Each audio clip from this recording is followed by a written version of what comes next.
चल ठीक है, आज तेरे को हिमालय बता देता हूँ कहाँ से कहाँ है।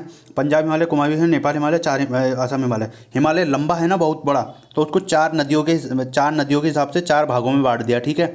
और नाम दे दिए सारे। ये पंजाब जो मतलब पंजाब के आसपास था उसको पंजाब हिमालय, कुमायूं में जो उत्तराखंड में उसको कुमायूं हिमालय, नेपाल हिमालय नेपाल से आगे, और असम हिमालय जो अरुणाचल तक फैला हुआ है। अब सुन बात को। पंजाब हिमालय कितना है, सिंधु और सतलज नदियों के बीच बता देता हूँ फटाफट देख। यह है तेरा जम्मू कश्मीर, और यहाँ पे इसे निकलती है सिंधु नदी। सिंधु नदी ऐसे चली जाती है ऊपर को यहाँ से, और फिर यूँ निकल जाती है इधर। और सतलज नदी भी यहाँ से यूँ निकलती है हिमाचल में, हिमाचल से बह के पंजाब में आ जाती है और यहाँ निकल जाती है। तो जो इन दोनों नदियों के बीच में जो हिमालय रहा है, क्या आ रहा है, पंजाब आ रहा है। पंजाब यहाँ से पंजाब नाम लिया और पंजाब हिमालय दे दिया इसको, ठीक है। पंजाब हिमालय। अब यहाँ पे सतलज नदी थी लास्ट, तो सतलज नदी यहाँ थी। सतलज नदी के बाद सतलज नदी से यहाँ, और यहाँ से नीचे को यहाँ यहाँ आई काली नदी। तो एक सतलज और सतलज के ये काली नदी के जो बीच में था, इसको दे दिया कुमाऊं हिमालय। कुमाऊं हिमालय मेनली उत्तराखंड में। अगर यहाँ काली नदी से ये कौन सी है, काली के बाद कौन सी थी, काली तीस्ता। तीस्ता नदी यहाँ है लगभग, कहाँ, आसाम में। तीस्ता नदी इधर इस एरिया में, ये नेपाल के पास से ही निकलती है। तो जो काली नदी से और तीस्ता नदी के बीच में हुआ वो नेपाल हिमालय। ये देख, इसका क्षेत्रफल सबसे बड़ा है, क्यों, क्योंकि लंबाई में देख यहाँ से लेके पूरा नेपाल कवर कर लेता है। तो नेपाल देख कितना बड़ा है, कुमायूं तो इतना सा है, पंजाब इतना सा है, नेपाल हिमालय इतना बड़ा है। तो सबसे बड़ा नेपाल हिमालय पूछ लेगा तो। और कुमायूं हिमालय का विस्तार कहाँ है पूछेगा तो उत्तराखंड में। कहीं ये मत दे देना कुमायूं हिमालय का, वो पूछेगा हिमालय के हिसाब से कौन सा हिमालय उत्तराखंड में है, तो कुमाऊं हिमालय, गढ़वाल हिमालय, तो हिमालय के हिसाब से कुमायूं हिमालय, ठीक है। और फिर तीस्ता नदी से ये कहाँ तक, कौन है, वही दिहांग। दिहांग नदी यहाँ है अरुणाचल में। तीस्ता से यहाँ, तीस्ता से दिहांग तक, यहाँ पे आ गया तेरा आसाम हिमालय, ठीक है। ये हिमालय ख़त्म हो गया तेरा। अब देख, भारत की भौगोलिक रचना को ना 5 भागों में बांटा गया है। कैसे बांटा गया है देख, यहाँ ऊपर क्या है, हिमालय, तो इसको बोलते हैं उत्तरी हिमालय हिमालय एरिया या पर्वतीय एरिया, ठीक है। फिर ये आ गया यूपी एमपी वाला हिस्सा, ये हो गया क्या, प्लेन एरिया। यहाँ पे कोई यूपी बिहार एमपी का, यहाँ पे ना कोई पठार ना कोई कुछ भी नहीं है, सीधा सिंपल एरिया, प्लेन एरिया बिल्कुल भी। इधर आ गया राजस्थान, ये मरुस्थल एरिया राजस्थान का, राजस्थान और थोड़ा पाकिस्तान का हिस्सा। तो ये मरुस्थलीय एरिया, भारत का पश्चिमी एरिया क्या है, मरुस्थलीय एरिया, थोड़ा गुजरात में भी फैला हुआ है। उसके बाद आ जाता है प्रायद्वीपीय पठार, जो यहाँ से बताया था मैंने तेरे को, ये एरिया और ये एरिया, ये समुंदर, ये समुद्री लाइन है, इससे थोड़ा अंदर ये वाली जो लाइन दिख रही है ना, ये पूरा पठारी एरिया है। प्रायद्वीपीय पठार बोलते हैं इसको। प्रायद्वीपीय पठार क्यों, क्योंकि प्रायद्वीपीय तीनों ओर से ये घिरा हुआ है, क्या बोलते हैं, समुंदर, उस चीज़ को बोलते हैं प्रायद्वीप। और पठार है, ये पर्वत नहीं है, पठार है। उतनी पर्वत की ऊंचाई बहुत ज़्यादा होती है, पठार की ऊंचाई कम होती है उसकी अपेक्षा, तो ये पठारी एरिया, ठीक है। और उसके बाद आगे तटीय एरिया, तटीय एरिया ये सारे हैं ही, ठीक है। जहाँ आज हिमालय है ना, वहाँ कभी टिथिस नामक सागर हुआ करता था, ये याद रखना, टिथिस नामक, बस इससे ज़्यादा कुछ नहीं पूछता यहाँ से। हिमालय की उत्पत्ति, प्लेट विवर्तनिक सिद्धांत, ये मैंने तेरे को बताई थी, प्लेटें टकराई, हिमालय पैदा हो गया। अब हिमालय के 4 भाग है, ट्रांस हिमालय, फलाना हिमालय, ढीमका हिमालय और ये हिमालय। तो देख, जैसे मान ले ये हिमालय है ना, ये, और यहाँ तू खड़ी है, तो तेरे को ये क्या दिखेगा, ये तो सबसे नीचे वाला भाग क्या होता है हिमालय का, शिवालिक। उसके बाद मध्य हिमालय, उसके बाद वृहत हिमालय। वृहत हिमालय यहाँ होता है। और जो ट्रांस हिमालय होता है ना, हिमालय के पीछे पीछे, मतलब अगर इस साइड से चढ़ाई है तो पर्वत यूँ है, चढ़ाई इस साइड से भी होगी और इस साइड से भी हो सकती है। तो यहाँ से तू देख रही है तो तुझे ये वाली साइड नहीं दिखेगी। तो जो तेरे यहाँ पे इस जगह रहा ना, इसको बोलते हैं ट्रांस हिमालय। ट्रांस का मतलब होता है पार, पार, तो हिमालय के पार, तो ये पूरा हिमालय और हिमालय के पार, तो ठीक है। तो अब इसमें से ये कभी कंफ्यूज मत होना कि ट्रांस हिमालय में सबसे बड़ी चोटियाँ होंगी, नहीं, सबसे बड़ी चोटियाँ क्या होंगी, वृहद हिमालय में। क्यों, वृहद सबसे ऊपर है, ट्रांस तो इस साइड से है, इस साइड का एरिया, इस साइड का जो एरिया है वो है ट्रांस, तो वृहद हिमालय से तो नीचे ही रहेगा ना, देखने में दिख ही रहा है। तो सबसे ऊंची चोटियाँ रहती है वृहद हिमालय में, जैसे ये हो गई तेरी एवरेस्ट हो गई, नंदा देवी हो गई, कंचनजंगा हो गई, ये सब यहाँ रहती हैं। ट्रांस हिमालय में भी ऊंची चोटियाँ रहती हैं, लेकिन वृहद हिमालय से कम रहती है। मध्य हिमालय ये हो गया, मध्य हिमालय में जितनी भी घूमने की जगह होती है ना, कुल्लू मनाली, रानीखेत, ये वो सब, देहरादून, अलाना फलाना, ये सब मध्य हिमालय में पाई जाती है। क्यों पाई जाती है मध्य हिमालय में, देख, वृहद हिमालय में क्या होता है ना, हमेशा बर्फ़ पड़ी रहती है। ट्रांस हिमालय का भी यही है, इसमें भी मोस्टली बर्फ़ ही पड़ी रहती है, क्योंकि ये भी बहुत ऊंचा एरिया है। लेकिन मध्य हिमालय ऐसा क्षेत्र है जहाँ सर्दियों में बर्फ़ और गर्मियों में ठंडा, अच्छा मौसम रहता है। तो यहाँ टूरिस्ट ज़्यादा आते हैं, बर्फ़ भी दिख जाती है और ज़्यादा ठंडा भी नहीं पड़ता। यहाँ तो हमेशा बर्फ़ पड़ी रहती है, तो यहाँ ब्लॉक ही रहता है, रास्ता वास्ता जा ही नहीं सकता आदमी। बाकी ये शिवालय के यहाँ तो गर्मी पड़ती है। हिमालय के पाद, इसको हिमालय का पैर भी बोलते हैं। हिमालय का पाद मतलब हिमालय का पैर, ठीक है। ये हो गया। अब देख, ट्रांस हिमालय के क्षेत्र के अंतर्गत, अब देख मैं तुझे एक चीज़ क्लियर कर देता हूँ। यूँ है ना हिमालय, ऐसा है, यूँ यहाँ से लेके यहाँ तक फैला हुआ, यूँ आ रहा है ऐसे, यूँ। तो इसकी 4 श्रेणियाँ हैं हिमालय की यहाँ पर। अब यहाँ से हिमालय ऐसा है, यूँ यूँ जाके यूँ, तो ये जो जम्मू कश्मीर का ये वाला एरिया है ना, ये पूरा लगभग लगभग पूरा जम्मू कश्मीर ये है, ट्रांस हिमालय के अंदर ही आता है पूरा जम्मू कश्मीर, ये मान के चल, क्योंकि हिमालय यहाँ से यूँ है और ये जम्मू कश्मीर तो उसके पार है। तो हिमालय से मतलब ट्रांस हिमालय का जम्मू कश्मीर कहाँ आता है, ट्रांस हिमालय के आगे पूरा हिमालय क्रॉस करके जाना पड़ता है, तब जम्मू कश्मीर आता है। बाकी हिमालय यूँ आता है, बाकी तो उत्तराखंड ये सब तो हिमालय के अंदर ही आ जाते हैं, लेकिन ये ट्रांस हिमालय के भी पार जाके आता है, ठीक है। अब देख भारत की सबसे ऊंची चोटी कौन सी है, केटू गार्डविन ऑस्टिन। केटू गार्डविन ऑस्टिन का ट्रांस हिमालय में। अब तू कहेगी थोड़ी देर पहले तो तू कह रहा था चोटियां सबसे ज़्यादा बृहद हिमालय में होती है। देख जो भारत का एरिया है ना, भारत का एरिया, वहाँ पे जो जम्मू कश्मीर के अंदर है, ट्रांस हिमालय में आता है जम्मू कश्मीर, बताया भी तेरे को। तो जम्मू कश्मीर ट्रांस हिमालय में आता है, तो यहाँ पे भारत की सबसे ऊंची चोटी बन गई गॉडविन ऑस्टिन। लेकिन जो बृहद हिमालय तो ऐसे फैल रहा है, फैलता फैलता जा रहा है। तो बृहद हिमालय की सबसे ऊंची चोटियाँ कहाँ मिलती है, नेपाल में। क्यों? क्योंकि वहाँ बृहद हिमालय ऊंचा हो जाता है सबसे ज़्यादा। अब ऐसा तो है नहीं हिमालय ऐसे यूं यूं बढ़ेगा, ऐसे पे चल रहा है, ऐसे ऐसे ऐसे ऊंचे कितना भी ऊंचा हो जाता है, पर्वत चोटियों का कोई भरोसा नहीं, बीच में छोटे पहाड़ रहेंगे, साइड से आगे निकल जाएगी। तो तू इतना याद रख, क्या केटू गॉडविन ऑस्टिन सबसे ऊंची चोटी है और ये कहाँ है, ट्रांस हिमालय के अंदर आती है। इसके अलावा फिर आती है देख, उसके बाद बृहद हिमालय में जोजिला, पीर पंजाल, बनिहाल, जास्कर श्रेणियाँ। ये जोजिला, पीर पंजाल, बनिहाल ये पूछेगा कहाँ है तो बोल देना सीधा कहाँ है, जम्मू कश्मीर में, ठीक है। उसके बाद कश्मीर में मीठे पानी की झील कौन सी है, देख वुलर झील मीठे पानी की, पेंगोंग सो लो, लेकिन एक पेंगोंग सो लेक भी है। ये कहाँ है, ये है, ये नमकीन पानी की झील है। और ये क्यों है, खारे पानी की झील है। और ये पेंगोंग सो यहाँ पे है, देख इस जगह है पेंगोंग सो कहीं पे। यहाँ पे भारत और चीन का युद्ध चल रहा था अभी थोड़े दिनों पहले, मतलब क्रैश हुआ था, युद्ध नहीं था, ऐसे ही झगड़ा सा हो गया था छोटा मोटा। पेंगोंग सो लेक थी और वुलर झील यहाँ कहीं पे है, ठीक है। वो वुलर झील मीठे पानी की है, पेंगोंग सो इसकी क्या बोलते हैं, खारे पानी की। देख अमरनाथ कहाँ है, अमरनाथ गुफा और चरारे शरीफ, ये दोनों कहाँ पे, वहाँ पे हैं, वैष्णो देवी, ये सब जम्मू कश्मीर के अंदर है। इसके बाद आ जा बृहद हिमालय में।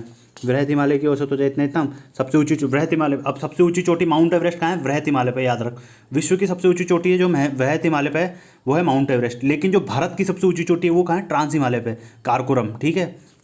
ये हो गया। इसके अलावा बृहद हिमालय में देखिए सारे पर्वत आते हैं, कंचनजंगा, नंगा पर्वत, नंदा देवी, ये सब बड़े बड़े पर्वत है, लेकिन ये बृहद हिमालय में आते हैं। लेकिन भारत की सबसे ऊंची चोटी केटू गॉडविन ऑस्टिन वो आती है ट्रांस हिमालयन में। अब ये आ गया। इसके बाद मध्य हिमालय। मध्य हिमालय में मैं तेरे को बोला सारी घूमने वाली जगह है, पंजाल, धौरा, मसूरी, नागटिब्बा और ये क्या बोलते हैं, लाहौल स्पीति, कुल्लू मनाली, ये सब कहाँ है, बृहद हिमालय में, ठीक है। मर्ग किसे कहते हैं, गुलमर्ग, सोनमर्ग, यहाँ अल्पाइन। जो बृहद हिमालय में, ये जो मध्य हिमालय में जो बर्फ़ सूखने के बाद बर्फ़ हट जाती है तो वहाँ पे घास उग जाती है। तो हाँ घास उग जाती है, हम लोग इसको क्या बोलते हैं अपने यहाँ, हम लोग तो बुग्याल बोलते हैं ना, जैसे बुग्याल प्यार, वैसे ही जम्मू कश्मीर में बुग्याल प्यार नहीं बोलते, वहाँ बोलते हैं मर्ग। तो गुलमर्ग, सोनमर्ग ऐसा करके वहाँ जगह के नाम है। बाकी ये देखिए जितने भी घूमने की जगह हैं सब मध्य हिमालय में है। शिवालिक में देख, शिवालिक निम्न या ब्रहा हिमालय। ब्रहा हिमालय क्यों बोलते हैं, हिमालय ऐसे है यूँ, तो सबसे बाहर का हिमालय कौन सा हो गया, ये वाला, तो इसको बोलते हैं ब्रहा हिमालय। इसी को बोलते हैं शिवालिक, इसी को बोलते हैं शिवालिक इसलिए बोलते हैं शिवा। ये जो हिमालय है ना, ये ऐसा है शिवाओं की, शिव की जटाओं जैसा, तो इसको शिवालिक बोलते हैं, ठीक है।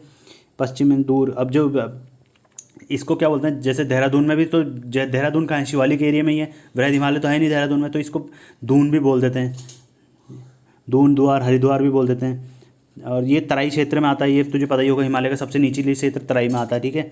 अब अरावली की पहाड़ियाँ राजस्थान राज्य में है, सबसे पुरानी चट्टान। देख विश्व का सबसे पुराना पहाड़ ना यही है, अरावली की पहाड़ियाँ। भारत का भी सबसे पुराना क्या है, अरावली की पहाड़ियाँ, ठीक है। पूछेगा तो बोल देना हिमालय से भी पुराना है। हिमालय से पुराना जितने भी दक्षिण भारत का एरिया है ना, सारा नीचे वाला, ये भी सारा हिमालय से पुराना है। हिमालय तो बहुत बाद में बना है, ये सब पहले ही बन चुके थे। तो अरावली की पहाड़ी भी बहुत पुरानी है, ठीक है। अरावली की सबसे ऊंची चोटी कौन सी है, माउंट आबू है, और माउंट आबू पर स्थित गुरु शिखर है। सबसे ऊंची चोटी कौन सी, गुरु शिखर, ठीक है। अरावली की पूछ लेगा तो माउंट आबू की सबसे ऊंची चोटी गुरु शिखर, अरावली पहाड़ियों की सबसे ऊंची चोटी गुरु शिखर।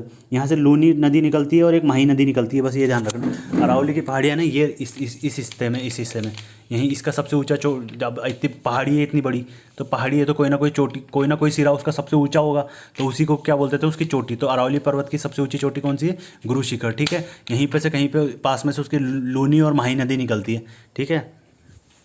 ये हो गया। अब देख ये मालवा का पठार यहाँ है, यहाँ पे आधा एमपी में, और ये इस एरिया में है मालवा का पठार। तो यहीं से क्या है, एक चंबल नदी निकलती है। चंबल नदी ऐसे निकल के यूँ चली जाती है इधर दिल्ली में, और दिल्ली में जाके कहाँ मिल जाती है, गंगा से। तो ये चंबल नदी, यमुना से, दिल्ली में यमुना नदी है ना, तो चंबल नदी यहाँ से निकलती है और यूँ बह के चल जाती है, क्या बोलते हैं, यमुना के अंदर मिल जाती है। तो यमुना की सहायक नदी भी है चंबल नदी। और जो बेतवा नदी है, बेतवा नदी थोड़ी देर निकलती है, फिर उसके बाद वो चंबल में मिल जाती है और फिर मिलकर दोनों यहाँ चली जाती है यमुना में। तो बेतवा नदी किसकी सहायक है? चंबल की। और चंबल किसकी सहायक है? यमुना की। ठीक है। विंध्याचल का पहाड़ झारखंड, उत्तर प्रदेश, दक्षिण पूर्व के रास्ते में ये अब विंध्याचल का पहाड़ पर्वत देख, विंध्याचल का पर्वत ना इधर है, इधर ये एरिया में पूरा फैला हुआ है विंध्याचल का पहाड़। ठीक है। तो ये एरिया में फैला हुआ है और इसमें क्या है, अब देख यहाँ पे है जैसे यूँ, तो अब पूरे इंडिया को देखेगी तो देख यहाँ पे एक पहाड़ है, तो ये काम क्या कर रहा है, ये उत्तर भारत ये है, ये दक्षिण भारत है, तो इन दोनों को अलग कौन सा कर रहा है? विंध्याचल का पर्वत। आता क्वेश्चन में, उत्तर भारत को दक्षिण भारत से अलग कौन करता है? विंध्याचल का पर्वत। अगर आपको जाना है तो विंध्याचल का पर्वत क्रॉस करो तब आओ यहाँ, या सुरंग है, रेलगाड़ी निकलती है, जो भी है मतलब। तो ये अलग कर रहा है एक तरह से दक्षिण भारत और उत्तर भारत को। और अब देख मैकाल का पठार, ये कहाँ है? छत्तीसगढ़ में। मैकाल पहाड़ी का सर्वोच्च शिखर अमरकंटक। तो देख मैकाल पहाड़ ये रहा छत्तीसगढ़, तो मैकाल का पहाड़ यहाँ पे है, कहीं पे यहाँ पे। और इसका सबसे ऊंचा शिखर कौन सा है? अमरकंटक। अब मैकाल पहाड़ यहाँ है तो इसके उत्तर में से यूँ निकलती है एक नदी इधर और ऊपर को जाती है, उसको बोलते हैं सोन नदी। एक नदी इधर को निकलती है, इसको बोलते हैं नर्मदा नदी। ये नर्मदा नदी ऐसे जाती है, फिर गुजरात में घुस जाती है, गुजरात में घुसने के बाद यहाँ अरब सागर में गिर जाती है। ठीक है। और एक नर्मदा के साथ एक ताप्ती नदी है, वो बाद में आएगी। तो दो नदी याद रखना, ये दो ही नदी ऐसी हैं जो इस साइड को बहती हैं और इस सागर में गिरती हैं, अरब सागर में। ठीक है। नर्मदा और ताप्ती। और ये नदी दोनों ही नदी क्या बनाती है? एस्चुरी बनाती है, डेल्टा नहीं बनाती। डेल्टा और एस्चुरी क्या होते हैं बाद में बताऊंगा, तो याद रखना क्वेश्चन आता है। एस्चुरी बनाने वाली नदी नर्मदा और ताप्ती, और अरब सागर में गिरने वाली नदी नर्मदा और ताप्ती। बाकी सभी नदियाँ मोस्टली ना यहाँ बंगाल की खाड़ी में आके गिरती हैं। ठीक है, ये याद रखना। तो नर्मदा बता दिया, और इसके एक इस साइड से निकलती है, वो है महानदी। महानदी यूँ जाती है, फिर इधर आती है वेस्ट बंगाल में, फिर यहाँ गिर जाती है। ठीक है। और सोन नदी जो है ना यूँ जाती है ऊपर। अब देख, सोन नदी एकमात्र ऐसी नदी है ना जो गंगा में दाईं साइड से मिलती है। देख दायां, यहाँ अगर यूँ कोई चलेगा तो उसका बायां इस साइड होगा, दायां इस साइड होगा, है ना। तो अब देख गंगा यहाँ से निकलती है उत्तराखंड से निकल के फिर यूँ आती है, क्या बोलते हैं, ऐसे यूपी में घुस जाती है, यूपी में घुस के ऐसे आती है यूँ ये लखनऊ, वो क्या बोलते हैं, कानपुर वानपुर से होते हुए ऐसे आती है, फिर बिहार में चली जाती है, और फिर बिहार में जाने के बाद यहाँ से यूँ आ जाती है नीचे वेस्ट बंगाल में, और फिर इधर बंगाल की खाड़ी में गिर जाती है। तो यहाँ से निकलती है सोन नदी, तेरी सोन नदी यहाँ से निकलती है, सोन नदी यूँ जाती है ऊपर में और गंगा में मिल जाती है यहाँ पे आके। ये एक कोई जगह है वहाँ से। तो गंगा में दक्षिणी मतलब दाईं ओर से मिलने वाली नदी कौन सी? सोन नदी। और सोन नदी एकमात्र नदी जो उत्तर की तरफ बहती है। बाकी नदियाँ सब क्या है, या तो दक्षिण की तरफ बहेगी, पश्चिम की तरफ बहेगी, कहीं भी बहेगी, लेकिन सोन नदी एकमात्र नदी जो उत्तर की तरफ बहती है। अब देख इसमें लिखा है छोटा नागपुर स्थित रांची का पठार। छोटा नागपुर रांची का पठार संप्रदाय मैदान का उदाहरण है। तो ये क्या है? भारत का रूर कहलाता है। रूर का मतलब भारत का घमंड। अब देख छोटा नागपुर क्या है, ये झारखंड है। यहाँ पे ना, यहाँ पर एक छोटा नागपुर का पठार है ना, रांची के पास में छोटा नागपुर का पठार है। ये रांची है, यहीं पर छोटा नागपुर का पठार है। आज कंफ्यूज मत होना, महाराष्ट्र के अंदर एक नागपुर नाम का जिला भी है, ये भी ध्यान रखना। ठीक है। लेकिन छोटा नागपुर का पठार कहाँ है? झारखंड में। ठीक है। तो उसको महाराष्ट्र मत करना कभी। यहाँ पे इसको भारत का रूर इसलिए कहते हैं क्योंकि इसमें खनिज पाया जाता है, जैसे कोयला, अभ्रक, ये जो महंगी महंगी चीज़ें होती हैं ना, कोयला कितना कीमती है आज के ज़माने में, वो सब। अब देख ये आ गया सतपुड़ा की पहाड़ियाँ मध्य प्रदेश में। ये इसकी सबसे ऊंची चोटी धूपगढ़ी और ताप्ती नदी निकलती है यहाँ से। अब देख ये मध्य प्रदेश है, यहाँ पे कहीं पे है सतपुड़ा की पहाड़ियाँ। ठीक है। इधर आसपास यहाँ विंध्याचल पर्वत भी है, और विंध्याचल पर्वत के जैसे विंध्याचल पर्वत यहाँ है तो उसके नीचे ही सतपुड़ा की पहाड़ियाँ हैं। ठीक है। तो इन्हीं सतपुड़ा और विंध्याचल पर्वत के जो बीच में से बहती है ना नदियाँ, वो नर्मदा और ताप्ती दोनों बीच में से बहती है। तो सतपुड़ा की पहाड़ी और विंध्याचल की पहाड़ी में एक भ्रंश घाटी बनती है, मतलब खड्डा, दोनों पहाड़ियों के बीच में खड्डा, उसमें से नर्मदा और ताप्ती दोनों बहती हैं। ठीक है। तो यहीं सतपुड़ा की पहाड़ियों की सबसे ऊंची चोटी कौन सी है? धूपगढ़ी है। ठीक है। और यहाँ इसके इस साइड से ना वो निकलती ताप्ती नदी, जो निकल के ऐसे बहती है इधर की तरफ। नर्मदा और ताप्ती दोनों यहाँ जाती हैं, दोनों ही एस्चुरी बनाती है। चल तेरे को पश्चिमी घाट और ये पूर्वी घाट बता देता हूँ क्या है। देख ये जो एरिया है ना, जहाँ से समुंदर स्टार्ट हो जाता है, ये जहाँ से समुंदर स्टार्ट हो जाता है ये, और इस साइड भी समुंदर है, तो इसका ये दोनों एरिया। तो देख समुंदर की किनारा तो यही है, लेकिन किनारे से पीछे, थोड़ा बहुत पीछे, मतलब ये जो एरिया लाइन से दिख रही है ना, तो यहाँ पे क्या है, एक पहाड़ी है पूरी, यहाँ से लेके पूरी यहाँ तक एक पहाड़ी है। ठीक है। अब ये भारत है, तो भारत का ये क्या है, इस साइड क्या है, पश्चिमी क्षेत्र है। तो पश्चिम इसको बोलते हैं पश्चिम, और एक पर्वत की मतलब एक पहाड़ी टाइप की है, उसको बोलते हैं घाट। तो पश्चिमी घाट कहाँ है? पश्चिम ये है, और यहाँ पे जो पहाड़ियाँ उनको बोलती है, ये पहाड़ियों को बोलती है घाट। तो पश्चिमी घाट का विस्तार यहाँ से है, इधर से शुरू हो जाता है और यहाँ तक आता है, यहाँ तक, और वैसे ही यहाँ तक आता है, यहाँ इस कोने तक। वैसे ही इस साइड से क्या है, ये पूरब है, इसकी समुद्री रेखा, समुद्री रेखा से इधर की तरफ क्या है, ये जो लाइन सी ये है पर्वत, मतलब ये पहाड़ी टाइप की है, इसको बोलते हैं पूर्वी घाट। ये पश्चिमी घाट, ये पूर्वी घाट। ये पूर्वी घाट भी यहाँ आता है, यहाँ इस कोने पे मिलता है। तो पश्चिमी घाट और पूर्वी घाट दोनों का मिलन स्थल है यहाँ पर, ठीक है। यहाँ पे मिलन स्थल है, इसको तमिलनाडु के अंदर मिलती है कहीं जाके, ठीक है। अभी बताता हूँ और आगे। अब देख, पश्चिमी घाट तो बता दिया तेरे को, ताप्ती नदी के मुहाने से। अभी तेरे को बताया ना, यहाँ पे कहीं, यहाँ गुजरात में ताप्ती नदी है, तो ताप्ती नदी का मुहाना यहीं से कहीं से शुरू होता है, क्या है, पश्चिमी घाट। और पश्चिमी घाट क्या है, गुजरात के अंदर एक गिर की पहाड़ियाँ हैं, गिर की पहाड़ियाँ नाम दे रखा है उनको, पहाड़ियाँ हैं उनको दे रखा है गिर की पहाड़ियाँ। और गिर ही एक राष्ट्रीय उद्यान भी है, जैसे कॉर्बेट राष्ट्रीय उद्यान है ना उत्तराखंड, वैसे गिर राष्ट्रीय उद्यान है। गिर राष्ट्रीय उद्यान में क्या है ना, बब्बर शेर पाए जाते हैं, बब्बर शेर, जिन्हें एशियाई सिंह बोलते हैं। लेकिन हम लोग क्या बोलते हैं उनको, देखेंगे तो बब्बर शेर होता है ना, जैसे वो हम बब्बर शेर बोलते हैं अपनी देसी भाषा में, लेकिन उनको एशियाई सिंह बोलते हैं। तो एकमात्र पूरे वर्ल्ड में एशियाई सिंह कहाँ पाए जाते हैं, सिर्फ गिर राष्ट्रीय उद्यान में, गिर में, ठीक है। गिर की पहाड़ियाँ भी गुजरात में, गिर राष्ट्रीय उद्यान भी गुजरात में, और बब्बर शेर जहाँ पाए जाते हैं या एशियाई सिंह जहाँ पाए जाते हैं वो भी गुजरात में, ठीक है। ये बहुत बार क्वेश्चन आता है, एशियाई सिंह कहाँ पाए जाते हैं, या फिर गिर राष्ट्रीय उद्यान का है, गिर की पहाड़ियाँ कहाँ हैं। तो यहाँ से पश्चिमी घाट शुरू हो जाता है, ठीक है। गिर की पहाड़ी ये है, और यहाँ से ये पश्चिमी घाट लग जाता है, उसके ऊपर चिपका हुआ है मतलब। अब देख, पश्चिमी घाट को क्या कहा जाता है, सह्याद्री भी कहा जाता है। सह्याद्री क्यों कहा जाता है ना, देख ये समुंदर है, और ये समुंदर के साथ साथ ये पहाड़ी भी है, यूँ ऐसे ये पहाड़ी भी ऐसे आ रही है, समुंदर की तट भी ऐसा आ रहा है। समुंदर को बोल दिया सह्याद्री, मतलब पहाड़, सह्याद्री, इसलिए इसका नाम क्या दे दिया, समुंदर के साथ साथ चल रही है ना, सह्याद्री, ठीक है। देख, सह्याद्री पहाड़, सह्याद्री जो है, मतलब जो पश्चिमी घाट है इतना लंबा सारा है, तो उसको दो टुकड़ों में तोड़ दिया, बीच में से तोड़ दिया। तो ऊपर का भाग हो गया उत्तरी सह्याद्री, नीचे का भाग हो गया दक्षिणी सह्याद्री। ये उत्तरी सह्याद्री, दक्षिणी सह्याद्री, ठीक है। इसके बाद इतनी लंबी पर्वत श्रृंखला है जैसे, है ना, तो ये पश्चिमी घाट यहाँ से लेके यहाँ तक है। तो बीच बीच में चोटी भी होंगे, अगर पहाड़ है तो चोटियाँ तो होती ही होती है पहाड़ पे। तो कहीं यहाँ पे है, यहाँ पे कहीं है उसकी महाबलेश्वर की चोटी, याद नहीं रखना, बता रहा हूँ। कोई कलसूबाई की चोटी यहाँ पर है नीचे, है ना। ऐसे ही करके इतना लंबा है तो पहाड़ चोटियाँ तो होंगी। तो यही उसकी चोटियों के कुछ नाम दे रखे हैं, कलसूबाई, कुद्रेमुख, महाबलेश्वर, ठीक है। ये याद नहीं रखना है बस। ये है महाबलेश्वर का उच्चतम पॉइंट कौन सा है, बिल्सन पॉइंट। जैसे महाबलेश्वर जो है, महाबलेश्वर में एक उच्चतम जो लास्ट ऊंचा जाओगे तो वो है। इसके बाद ये हो गया, महाबलेश्वर से 5 नदियाँ निकलती, याद रख। कृष्णा बाद में आएगी, बस कृष्णा याद रख ले। कृष्णा कहाँ से निकलती है, कृष्णा और कोयना दोनों निकलती है महाबलेश्वर से।